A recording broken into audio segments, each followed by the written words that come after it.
This is an exam of the oral pharynx and also the soft tissue neck to look for either a deep space infection or a peritonsillar abscess.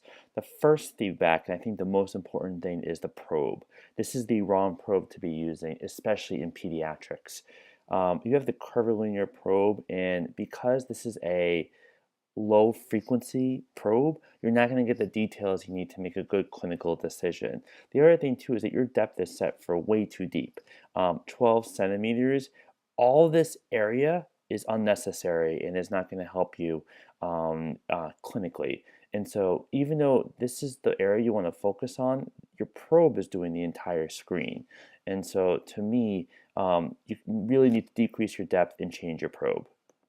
And when you're using the power Doppler here, you do decrease the depth, which is great. It's still the curvilinear probe, but really there's just a half a second where there's no power Doppler artifact.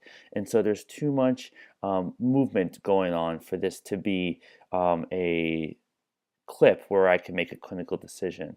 I understand that this finding here is probably concerning, except I'm not really sure what I'm looking at because there's too much artifact going on.